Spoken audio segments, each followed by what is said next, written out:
Good morning, everyone, and welcome to today's quarterly webinar. Thank you for joining. My name is Ren Leggi, ARK's Client Portfolio Manager.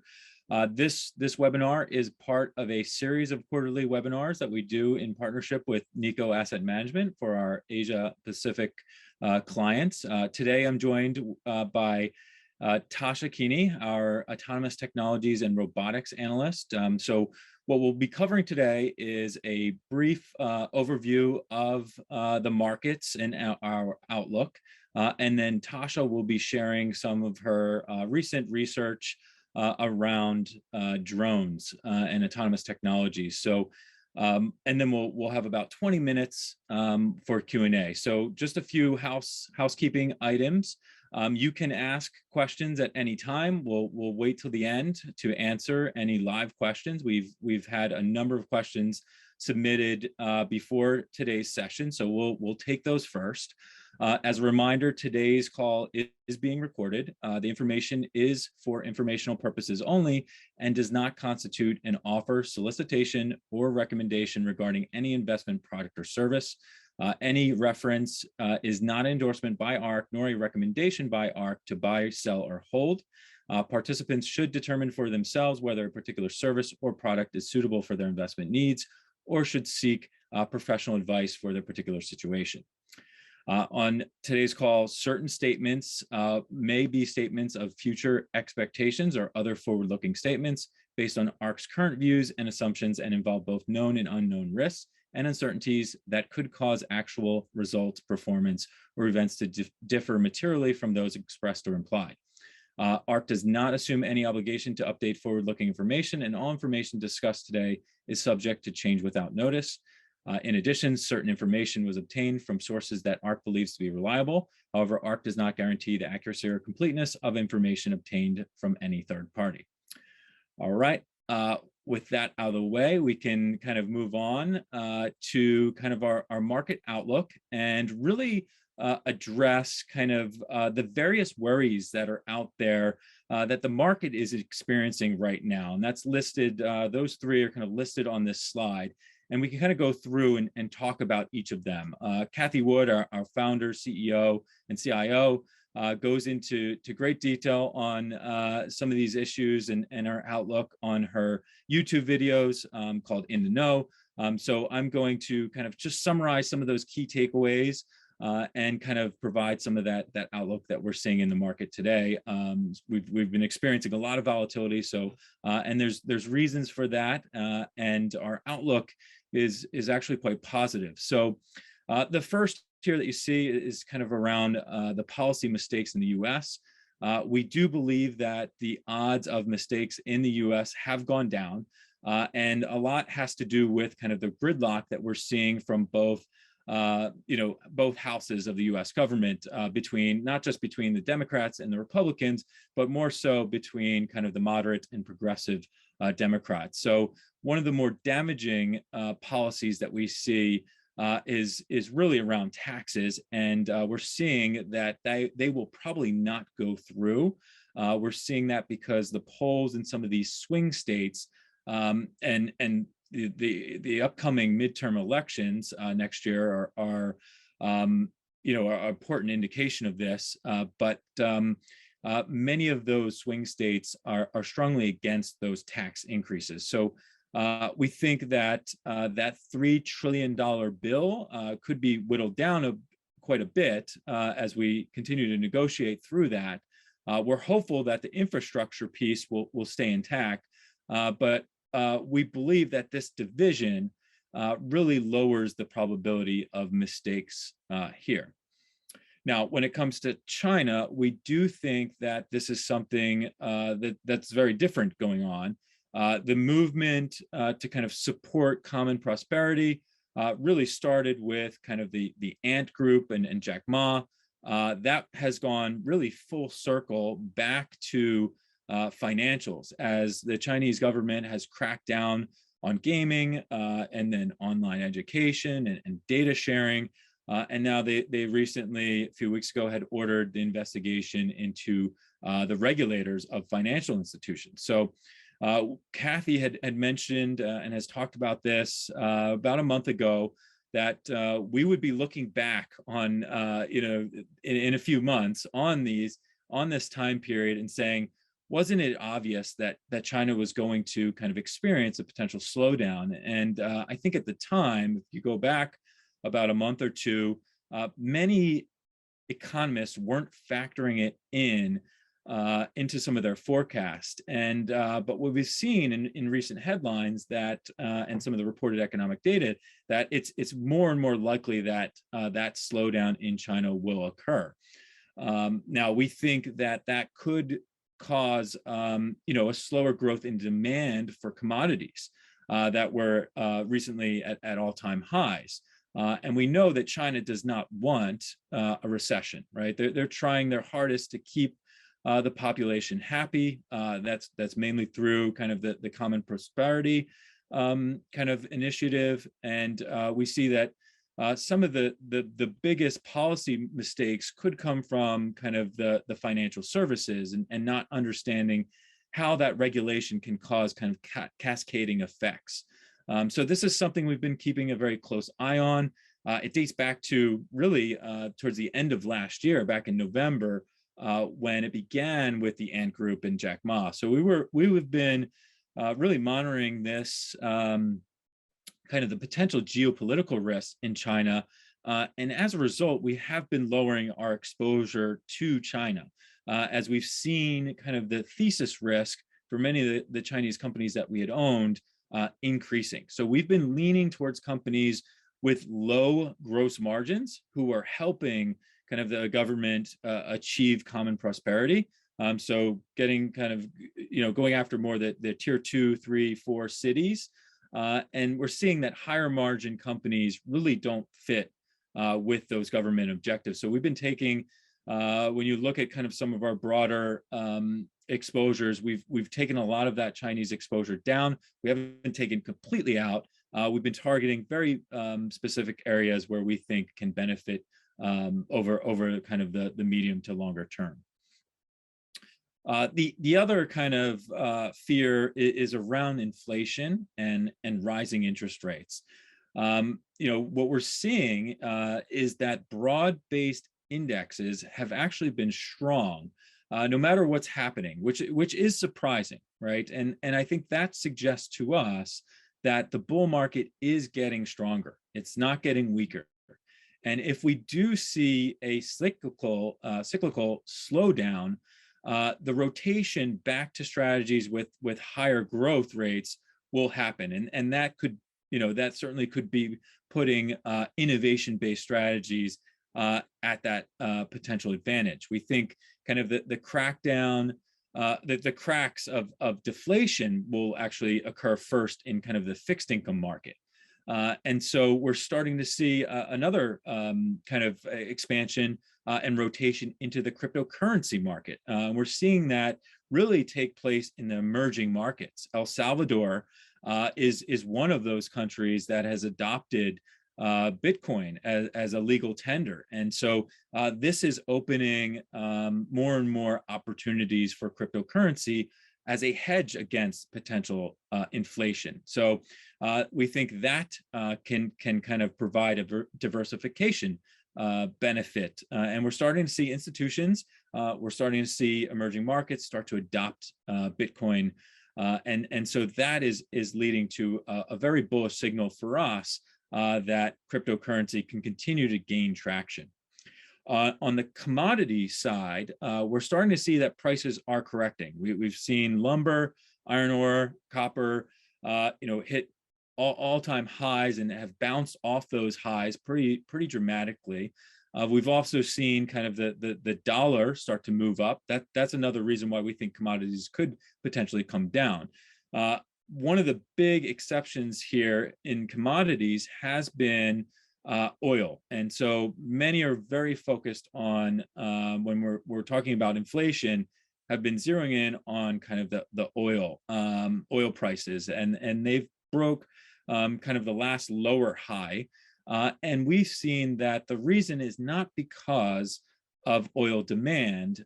It's really, what we've seen is demand is actually lower now than it was in 2019, so pre-pandemic levels. The real issue is supply. And I think part of this is around kind of the ESG movement that has been causing, pension funds, sovereign wealth funds, even foundations and endowments to stop investing or divesting their fossil fuel exposure. So we're seeing oil companies to kind of fit that ESG or check that ESG box are starting to reallocate away from oil and towards renewables. So we're seeing that is kind of a something that to keep an eye on. We're also seeing that their OPEC is really holding supply and only letting a little bit out at a time. So we think this increase will in price in oil will kind of contribute to slowing down economic activity. But with oil going up, we see many reasons oil can actually go down. One of the big catalyst here is kind of around the work from home environment, this hybrid environment. There's a lot less commuting. People we're doing, we're on Zoom, and a lot of meetings are happening without having to kind of fly or drive. And transportation makes up a significant amount of oil consumption. We're also seeing that people are ordering online, turning to e-commerce. And so that has led to less people driving and visiting stores. We're also seeing that we're no longer hostage to the OPEC. And the biggest probably shift that we're seeing is that this entire shift to electric vehicles is actually happening faster now that oil prices have risen. And so we say this all the time. We said it during the pandemic that innovation solves problems. And we think EVs will really solve the dependencies on oil. And that is really starting to happen faster than everyone is anticipating. We've put out a forecast of 40 million EVs being sold by 2025. And so far, we've been, on point in some of those forecasts leading up to that. And we think this is another catalyst to shift consumers away from gas-powered vehicles to electric vehicles. And then, so what we're seeing is that really, in our view, that these concerns have been, inflation concerns have really been overblown. The collapse in many prices, during the coronavirus crisis last spring is really created what we call a base effect that we think, along with the supply chain disruptions, have pushed consumer, the consumer price index into that 4 to 6% range on a year-over-year basis, a rate at which we believe deflationary forces, both good, bad, and cyclical, are likely to unwind during the next year. So this is more of a short-term concern that we do expect to unwind in the next year. And so innovation really is kind of the source of that good deflation, as learning curves are all about kind of cutting costs and increasing productivity. So if we are correct about our assessment that the risk to the outlook today is really around deflation, not inflation, it's deflation, not inflation, then nominal GDP growth is really likely to be much lower than expected. And that is suggesting that the scarce kind of double-digit growth opportunities will be rewarded. And growth stocks in general, and we think specifically innovation-driven stocks could be the prime beneficiaries of this. So in our view, the coronavirus has really transformed the world significantly and really permanently. And that has suggested that many of these innovation-driven stocks could be very productive holdings during the next 5 to 10 years. And then before I kind of wrap that up, I do want to touch on kind of the auto weakness that's brewing here, this third concern out there. Autos we're seeing, and this plays into my earlier point where we're seeing this kind of shift away from gas power to EVs. But what we've seen is consumers during the pandemic were buying cars to avoid mass transit, to avoid the subways, the metros, trains. And we think that that next car that they do buy will be electric, because we're seeing all these signals that this is kind of a more efficient, lower cost option in the long run in terms of the cost of ownership and because of gas prices. So we've seen in recent data that there's been a drop in auto sales from 18 to 12 million. And we don't think that that drop is just really from the chip shortages. We're seeing that this is really kind of a longer term trend. And autonomous vehicles could also help accelerate that trend. So we think auto sales could have potentially peaked here, and that they are coming down.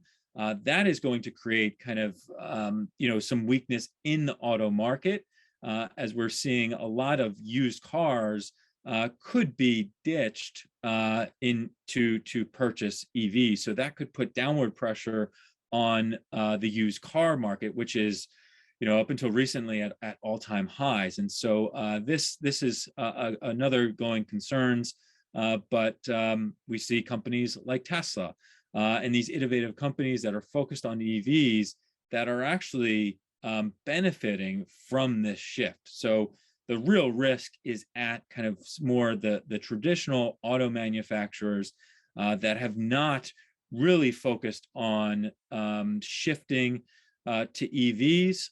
They've also haven't likely have a clear kind of roadmap on autonomous driving. So really, these are the companies that are at risk.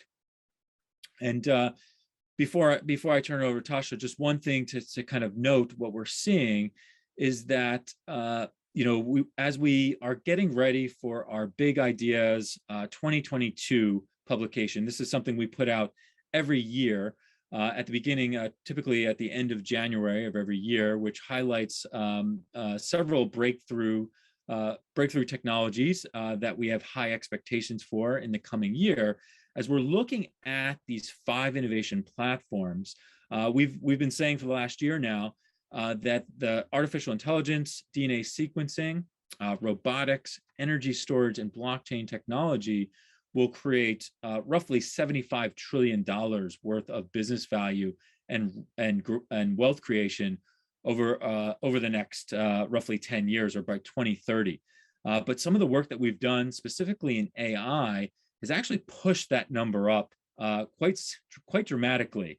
AI is leading that. We think that could be at least $100 trillion opportunity in and of itself, which leads to really automation and productivity gains, as we're seeing the cost of AI training models drop. The work that William Summerlin, our AI analyst, has done suggests that it has dropped by 68%.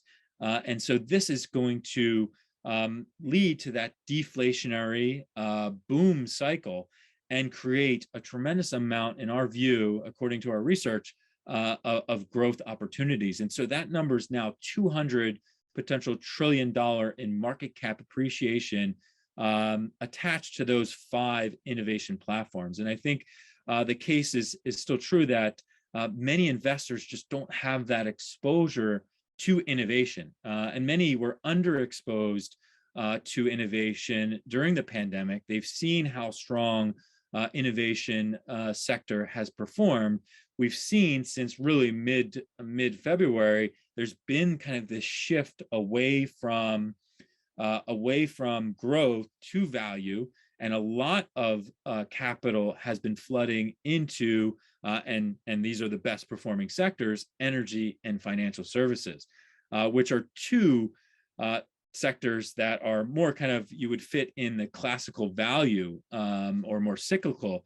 And these are 2 that we think are increasingly becoming more vulnerable to disruption.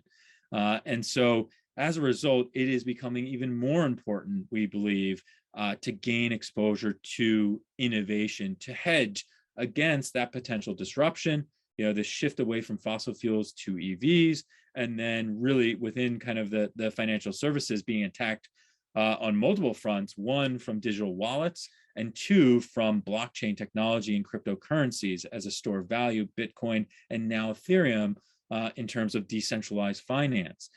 So, with innovation, you are looking at the future and allocating towards these large opportunities, this $200 trillion potential opportunity by 2030. And we've seen that many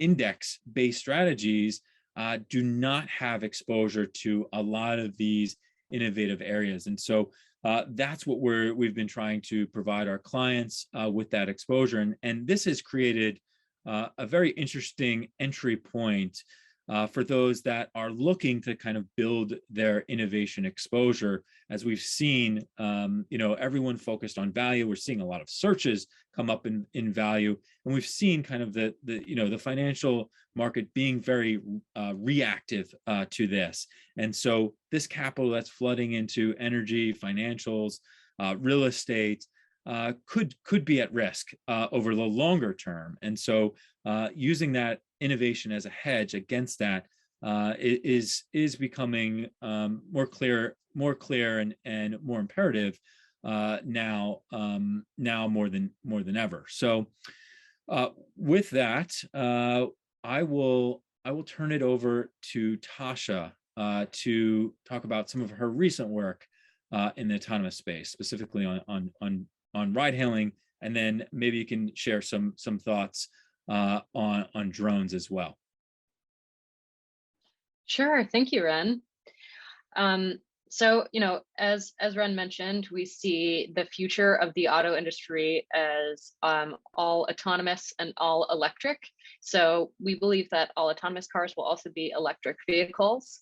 And autonomous ride hailing could deliver, a very, very meaningful contribution to both GDP and in general create a new industry that does not exist today or is just in its early innings today, that could be very lucrative for companies involved and could also ultimately benefit the consumer. So the reason that we think that autonomous taxis are worthwhile to research is because we think they'll lower the cost of transport dramatically. And this is what we think will drive demand. Autonomous cars should also be much safer than today's human-driven cars. I think they'll be over 80% safer, according to our research. But the most important thing to look at, we think, is cost as a demand driver. So if you look at the cost of a personally owned vehicle, it hasn't changed in the last 100 years. The cost to own and drive a new car is around 70 cents per mile today. We think that the cost of an autonomous taxi could be as low as 25 cents per mile, so less than half the cost of driving a personal car and less than a tenth of the cost of a taxi. This is what we think will drive widespread demand of autonomous services. It could also bring a swath of the population into the ride-hail market that's not there today. And if we think of today's ride-hailing industry, it's roughly 150 billion in revenue globally, with take rates of 10 to 30%. So of gross revenues, the ride-hail platforms keep 10 to 30% as their revenue. Profit margins in high-performing cities can be as high as 50%.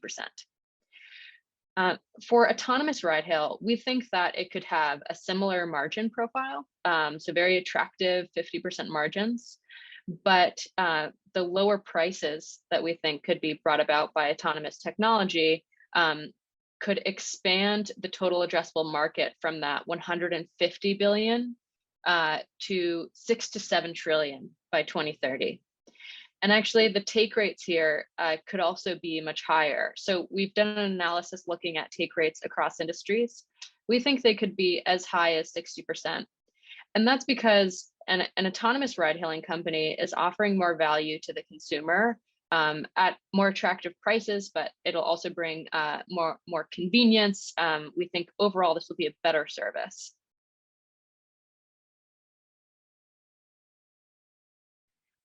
And if you look at the companies that are solving for a fully autonomous car, trying to create a fully autonomous car, there's many different approaches, but we've bucketed it here into 3 different camps. So the graph that you're looking at, it shows these. The first is the Tesla approach, which is the camera-based approach. So I'll contrast this with the second line that you see, the LiDAR and HD high definition map approach. So when you use cameras to create a fully autonomous car and you don't use LiDAR, to quickly explain what LiDAR is, it's a system of lasers that sits on top of or in the car, and it sends a signal out to objects that bounces off the object and tells you exactly where something is. So when you're deciding what the world around you is as an autonomous vehicle, it gives you a highly accurate read of the objects around you and their distance. With cameras, that's to figure out distance. It's a 2-step process. You don't get the immediate feedback that you would with a laser. You get an image, and then you have to infer what the depth is from that image. So all in all, it makes the perceiving step a little bit harder. It makes it slightly more difficult to determine what's around you. But we think, given the improvements that we're seeing in machine learning, this is still possible. And the advantage that you would get with a camera-based approach is that it could potentially be more scalable. So you can see that here on the y-axis on the graph. Because camera-based approaches do not use high-definition maps. So with high-definition maps, you have to map each road that you drive on individually, so you know it very well for your system to be able to perform well on that exact road. A camera-based approach you can think of as slightly more generalized. So you're not using high-definition maps, you're using navigation maps, but you don't know where things are to a centimeter level of accuracy like you do with the second approach. You're figuring out more on the go as you drive. And so moving to the second approach, I mentioned this perceiving step is a little bit easier, but we think that scalability might be a little bit more difficult with this approach. And then lastly, what I haven't talked about is V2X, or vehicle to infrastructure. This is a method that we're seeing being used mainly in China, a few other pockets of the world, but most prevalently in China. So Baidu's Apollo is using vehicle to infrastructure. This is when you put sensors in and around the roads that you want to drive on, to give the car immediate information. So you can imagine putting a sensor on a stop sign.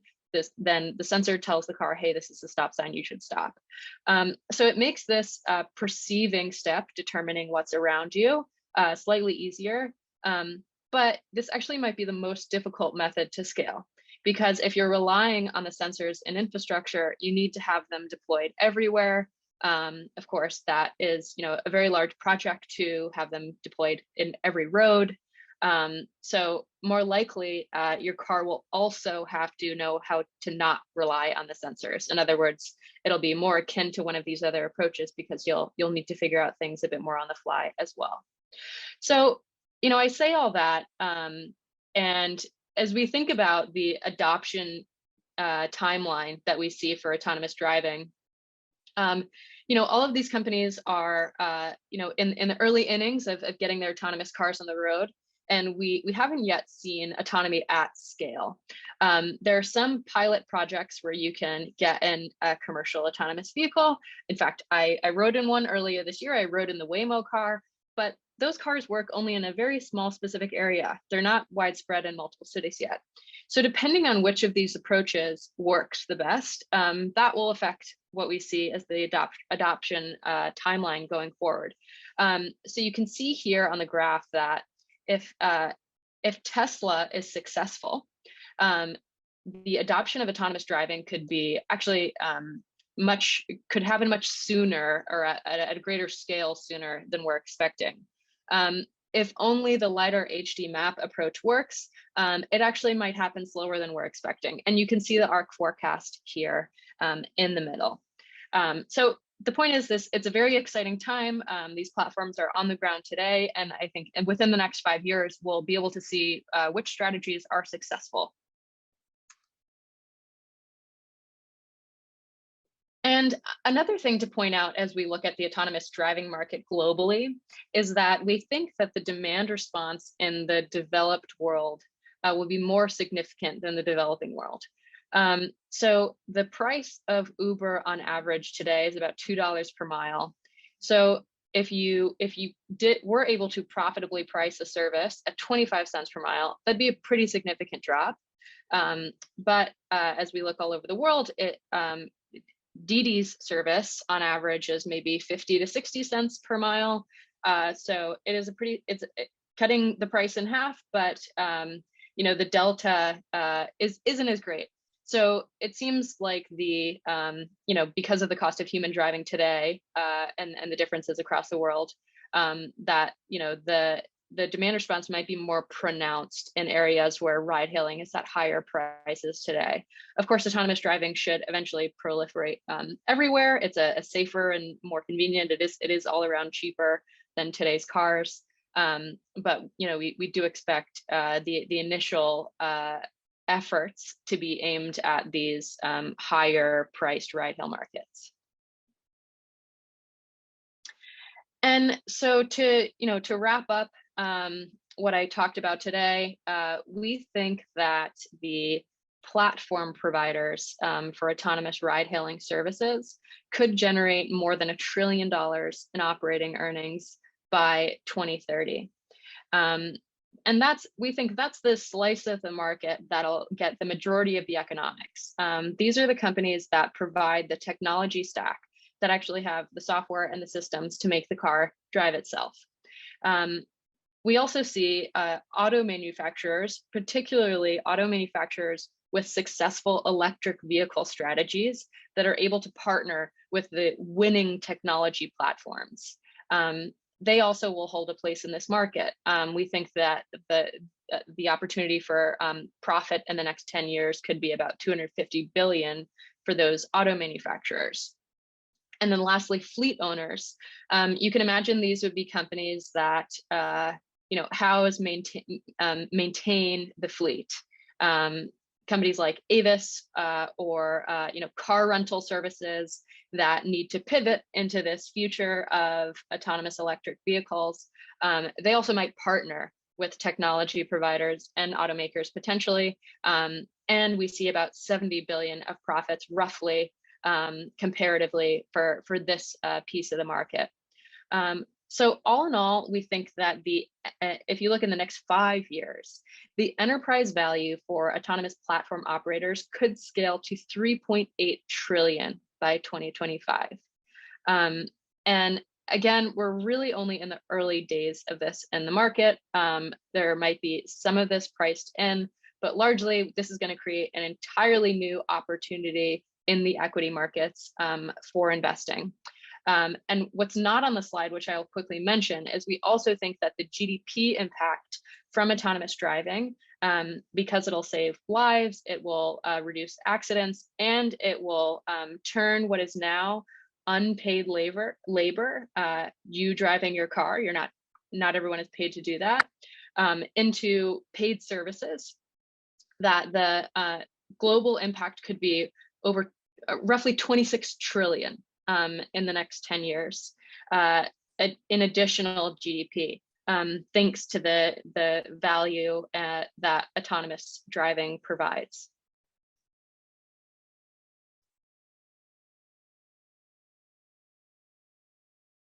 And I know, Ren, I can mention a bit about our drone research as well. We also think that there'll be autonomous vehicles of all form factors.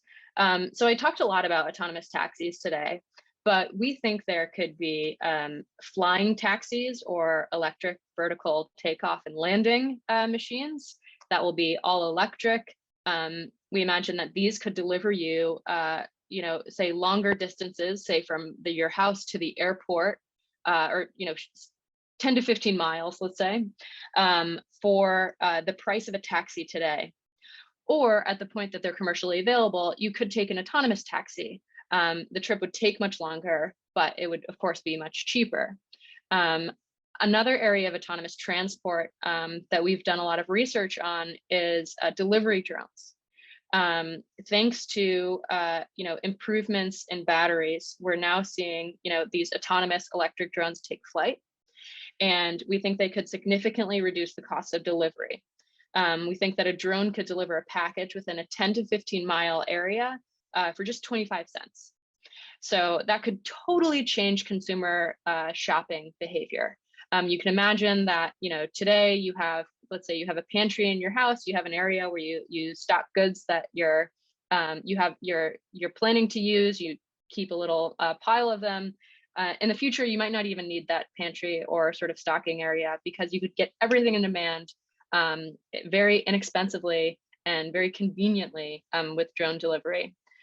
So we think that food delivery and parcel delivery as two opportunities we've done quite a bit of research on could be worth at least $100 billion each in delivery revenue over the next 10 years. And I'll now pass it back to Ren. All right, great. Thank you, Tasha.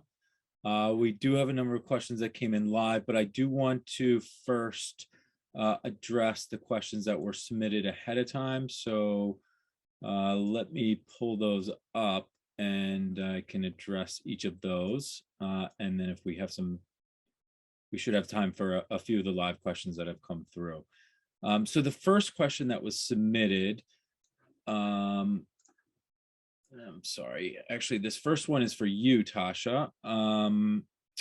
In this energy transition period, what sectors or stocks are a good investment targets? Yes, well, Ren touched on, you touched on this a bit in the beginning, but from our research, one of the biggest transitions we see happening for energy is the transportation transition to all electric. I think this is a particularly timely topic now, because as we talk about supply chain shortages and issues that we're seeing in the auto world, you think as a traditional manufacturer, one, you're dealing with both your electric vehicle supply chain and your gas-powered car supply chain. And so it's sort of a double-edged problem. But on top of that, there's this outstanding question that once those supply chain issues diminish, what will the demand be for gas-powered cars? We see electric vehicles taking share. We see clear demand. Tesla is one of the only automakers that grew significantly during the pandemic and during all these shortages. So we think that coming out of this, there could be a shift in consumer thinking. On top of the research that we've already done, that Sam Corris, my partner analyst, has done to show that electric vehicles should be cheaper on a like-for-like basis than gas-powered cars in the foreseeable future, in the next year or two. So the sticker prices are coming down, they make more economic sense, but we're also seeing a shift in consumer behavior. So electric vehicle companies, we've also done some work on energy storage. There's an argument for batteries to be used for utility energy storage in many cases. And for instance, instead of building a new power plant, you could use batteries to help with your peak capacity. And then we've also done some work on the solar industry. We're seeing that utility scale solar is just starting to be economic. I think we're still eyeing the individual investment opportunities in that space to see if they really make sense. But from a technology perspective, the work that we showed, it's just showing to look attractive sort of in recent years. Great, thank you, Tasha. One more for you, and then there's a few live questions, but so I'll come back to you. So this next one, most auto manufacturers have their own autonomous driving development. How did these companies work with each other, and even increase profitability? Yeah, so we think because it's such an attractive opportunity, over $1 trillion worth of profits in the next 10 years, that's really why we see every automaker at this point is trying to build a fully autonomous car. I think with autonomous electric technology, we'll see a lot of consolidation. So in the auto industry, so that's to say, I don't think that every auto company will successfully build an autonomous car. It's a very difficult problem to solve for. Again, back to the supply chain issues that we're seeing.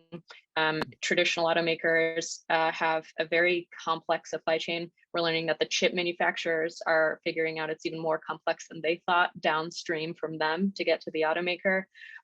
So they haven't traditionally owned the software stack, and it's a hard transition. In the past, we've seen automakers partner with each other. There's sort of many ties. Some of the European automakers partnering across the globe. We haven't seen too many successful partnerships between separate efforts to create an autonomous car. I think at least for now, what we're seeing is, there's the technology companies of the world, like Google with their Waymo autonomous driving platform. There's, Tesla has a very unique strategy as an automaker to use its customer cars as R&D centers and gather valuable data that they can use to train their autonomous algorithms. We see some automakers like GM also have an in-house effort that seem to be getting close to commercialization. But we haven't seen too many successful partners. I think companies like Waymo that own the technology platform, or say Baidu or Apollo in China, they'll partner with automakers and sort of they'll provide the technology to the automaker. And for that, you have to sort of look for the automaker that's willing to say, you can do this better than I can as a technology company. So I think that might be the types of partnerships we'll see. Okay. All right. I'll come back to you for some of these live questions, but there's a few here more macro related that I can take. So the first is ARK concerned about the global supply chain disruption and its impact on companies in ARK's portfolio? So, we do worry about just economic growth more as a result of the hoarding and some of these other reactions to the supply chain bottlenecks. But we what we've seen is, none of us could really do much during the pandemic other than buy goods online. And so the goods consumption, which typically accounts for kind of 30% of typical consumption, went up to over 40% during the pandemic, and suggesting that we overspent, and a lot of that inventory is really piled up in our homes, and we may actually go through another accumulation period if the supply chain bottlenecks continue, and people are worried about. You're hearing about people worrying about getting their Christmas shopping and getting their gifts in time, and so that could lead to some more hoarding. So that could also kind of, if we don't see those strong consumption numbers, that could set up a major kind of disproportionate disappointment down the road. That all said, we think these will, these concerns or bottlenecks will get worked out, right? So this is more of a short-term concern.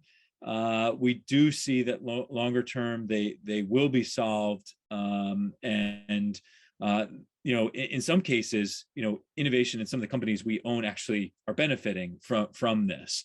One good example, maybe around kind of the Christmas example and shopping, we're seeing that parents may turn to, because they can't get their goods from the physical world, they're actually turning to the virtual world. And so this whole idea around the metaverse and AR, VR, parents are going to maybe buy virtual goods for their kids. And so this is kind of creating an inflection point. So where there are problems, we've seen innovation has solved this, and feel like almost a broken record here.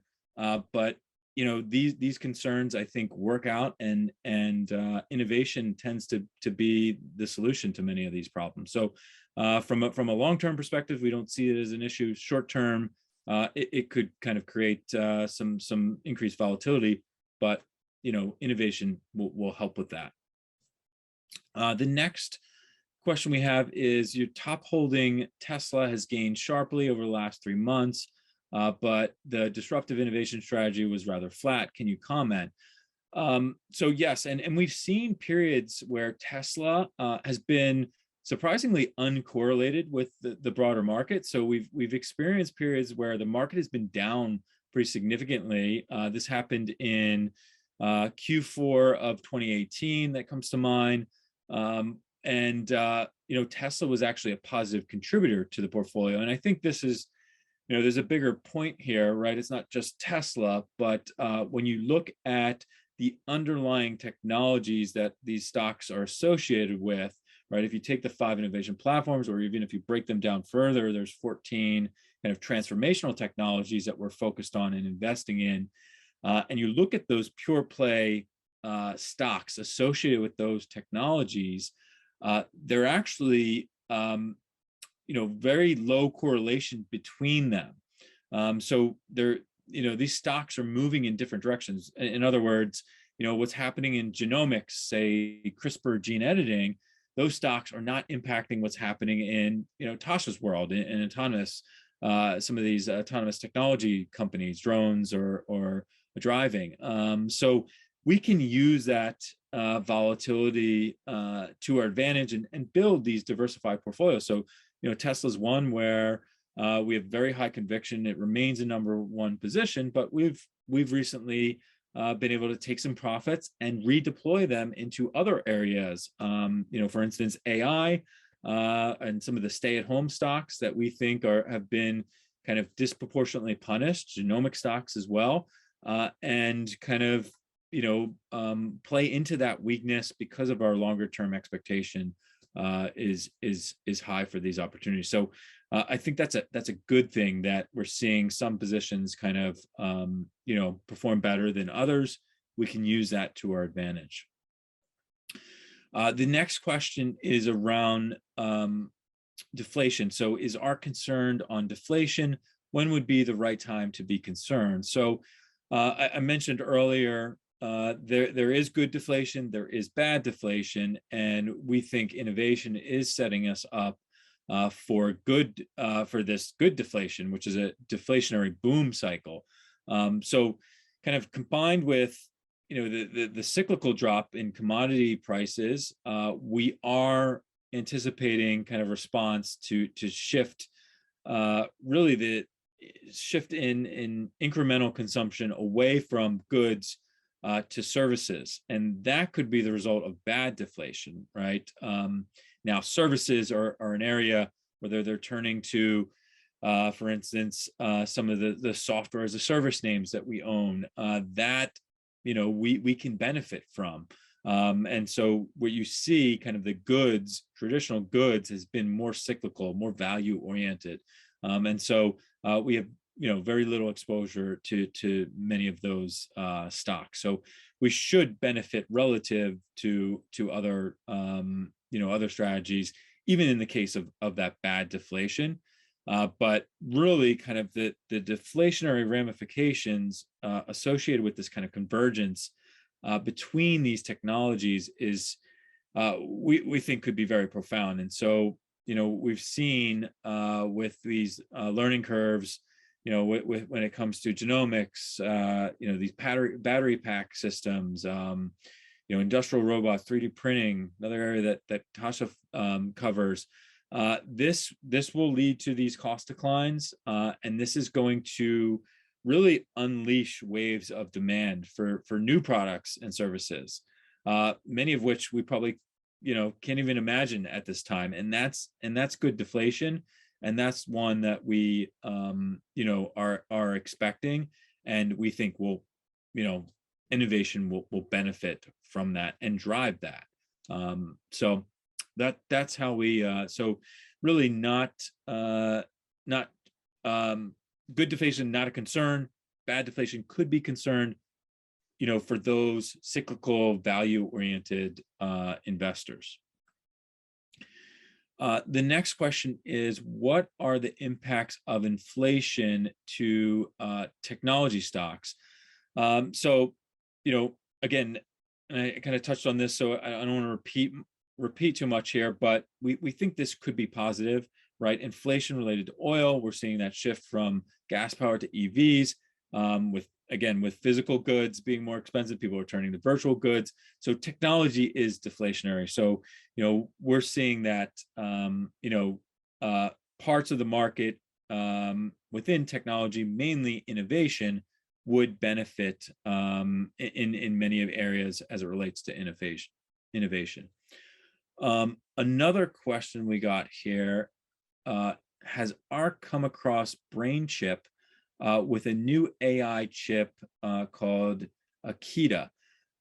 So we haven't done a lot of work in this area. However, our AI analyst has done a lot of work around kind of the market for AI chips. And we think that's going to be very large over the next 5 to 10 years. And that's really driven by kind of this growing demand for AI-enabled software that, as I mentioned earlier, will lead to improved productivity via kind of this automation across industries. And so that's, our research is suggesting that spending on AI specific chips could be in the 100 billion plus kind of range by 2026. Now, there's a lot of companies that are trying to capitalize on this opportunity.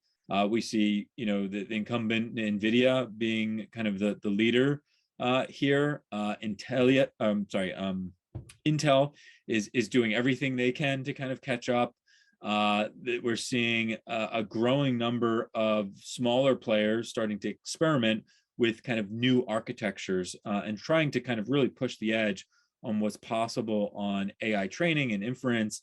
BrainChip is one of those players that are really kind of focused on kind of reinventing the AI compute by developing these chip architectures that more closely resemble the human brain, and that leads itself to deep learning, right? Neural nets is based on really the human brain, and this is called neomorphic computing. This which is a whole bigger topic, but really kind of the main point being that it's still very early. It does have the potential to deliver superior power efficiency than today's current architectures, but we think it's still in kind of this research mode. So there still has to be a lot more progress to be made before it becomes before it kind of moves into kind of product development and really, in our view, becomes more investable. So we think we're still several years out from that happening, but something we are keeping kind of a close eye on. Okay, let's turn to some of these live questions here. Let's see what we have. Maybe Tasha, on back to autonomous ride hailing. How do you evaluate kind of the regulation risks in your estimated timeline for autonomous ride hailing? Yes, so regulation with autonomous vehicles of all kinds is always going to be, a factor in the adoption timeline. It's difficult to predict precisely what future regulation will be. So the approach that we've taken is to sensitivity test our models. So with the autonomous driving model, we have doubled the adoption fast growth timeline. And we've also pushed out the year that our model starts by a year or two. So we've said it would take twice as long for consumers to use these things, and they might happen a couple of years later than we expect. And in that case, we still see an opportunity that is measured in the trillions. So that 3.8 trillion in enterprise value might be cut in half, but it's still a very significant opportunity. So we still consider it to be investable. Also note that we're long-term investors, so we have a 5-year time horizon. While I think that regulation could certainly slow the onset of autonomous driving, things might take longer to happen than we initially expect. We do see that ultimately autonomous driving is it's better for the economy. As I said, it should increase GDP. It's better for the consumer. If you think of things like common prosperity, lowering the cost of point-to-point mobility should be something that's well liked globally, and then also they're much safer. They should prevent a significant number of accidents that today are mainly caused by human error. Over 90% of accidents are caused by human error. So we do think that the regulators do support this transition. It's just a matter of when.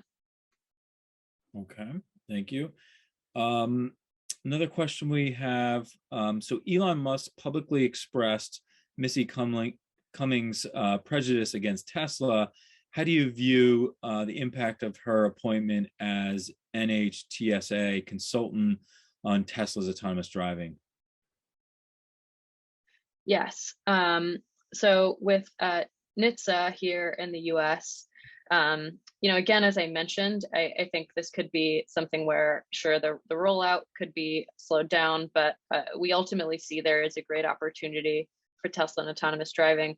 For instance, in our valuation model that we published, we only assigned a 50% probability to Tesla successfully creating a fully autonomous car in the next 5 years.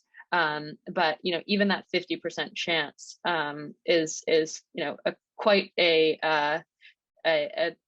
it's quite a exciting view in terms of what it could do for the profitability and future recurring revenue streams for the company that it doesn't have today. We know that I have seen Missy Cummings' statements on Tesla. They are critical. We also see Tesla working with NHTSA very closely. NHTSA had critiqued Tesla on one of its over-the-air software updates and had suggested that perhaps it should have been a recall. And in fact, today Tesla did issue a recall for one of its over-the-air updates. And we've heard that they're letting NHTSA know ahead of time what their plans are. So it seems like they're working with the organization very closely, and they're responding to the critiques of the organization. And I'll just note a recall for Tesla doesn't actually mean you have to take the car in. You just have to update the software, say in your garage. So it's just sort of a matter of formality. So we see them working with regulators. We'll see sort of what happens. But again, autonomous cars are better for everyone. And we see that regulators are backing them for the most part. Okay, thanks. We might have time for maybe 2 more if we can squeeze them in. Let's see here. How do you view urban air mobility industry? Yeah, so we've done a lot of work on air taxis. I mentioned my partner analyst, Sam, has modeled that here in Manhattan, the price from downtown Manhattan to JFK could be about $60, $70 for an air taxi ride at the time of commercial availability. Or, you could take an autonomous car for, again, 1/10 of the price of a taxi today. So you could ride for a taxi equivalent price in the air and pay more and get there faster, or take an autonomous car. So what's fascinating about these is that the allowance for safe flight that you need in your battery range is just now possible today. So that's why we're seeing all these companies go public and sort of unveil their flying inventions, because it wasn't possible before. Batteries are just making it possible. And with autonomous flight, you can reduce the cost of travel even further. So we do think this is a really exciting area. It's still early days. So I think we've modeled it something like 10 to 20 billion over the next 10 years that we see in revenue, but we are excited about the space. All right, one more for you, and I know this is more your partners covers Sam's area, but maybe you can share some thoughts, and I can add in as well. How do you see the prospect of green hydrogen versus battery? Yeah, so the work that we've done on hydrogen fuel cells, well, from an infrastructure, from a charging infrastructure perspective, electric makes a lot more sense for many vehicle types. Certainly for passenger cars, because you can charge overnight in your garage, but you cannot fill up gasoline, and it would be very difficult to get a hydrogen fueling station at home. So, the beauty of electric vehicles is that you don't need the identical footprint to the infrastructure that we see today for gas-powered cars, for gas stations. You just need, enough charging stations to make it easier for those longer-term trips. And the cost of a hydrogen station is significantly more expensive than an electric vehicle station as well. I think it's nearly 10x, if I'm not mistaken. We actually have some research on our site about it. So from that perspective, it doesn't make sense. But we do see some companies, particularly heavier vehicles, pursuing hydrogen today. We still believe that the future is all battery electric. That you should get battery electric form factors sort of across the board, all vehicle types, because we see the performance, the cost, and the infrastructure make a bit more sense. Great, thank you. I'll answer this one quick one here. What valuation metrics are important to ARK in measuring intrinsic value? And then how long is your average time horizon or investment time horizon at ARK? So our time horizon really is a minimum of 5 years. So all the valuation work that we do really starts from the top down, and it looks at kind of sizing how big these technologies will be. And if that total addressable market is significantly higher than what kind of the Wall Street is expecting, that's when it becomes very interesting to us. And we can dive in and look at, well, who are those key enablers and beneficiaries of these technologies? And that's where kind of our kind of top-down process meets the bottom up. And from a valuation standpoint, we're looking, so all of our stocks are valued based on a 5-year price target. And we're trying to meet a 15% annualized return over the next 5 years. So we're looking for these stocks to essentially double over the next 5 years. And in terms of kind of the metrics we're looking at, it's looking at that top-down expectation of the technology. You take EVs, for instance, looking at the 40 million EVs that will be sold, looking at who's best positioned to be that winner, and you can kind of use that as that for a company like Tesla, for instance, which we have Tasha has fully open sourced our Tesla model, so you can kind of read our blog, follow along, and also download the model. And you'll see that it is really based on kind of that top line expectation. So we don't use your kind of traditional metrics like PE ratios. We're trying to forecast future revenue growth. And in some cases, this may be areas where there's zero revenue today, certainly like ride-hailing, autonomous ride-hailing, but could be a very large opportunity in the next 5 years. And so a lot of that valuation work incorporates that 5-year view. And that's why we see that a lot of these companies that we own are actually very mispriced and undervalued if you have that longer term time horizon.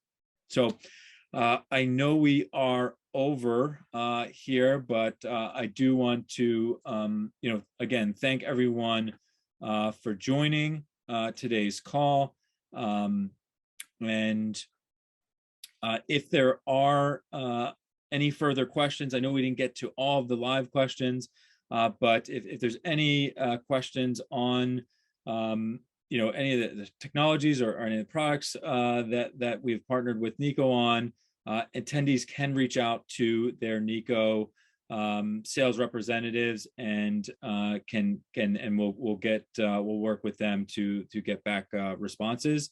And again, this webinar is being recorded, and so we will be able to send around a copy of this post webinar. So thank you again, all that have joined. Thank you, Tasha, and we will see you next quarter.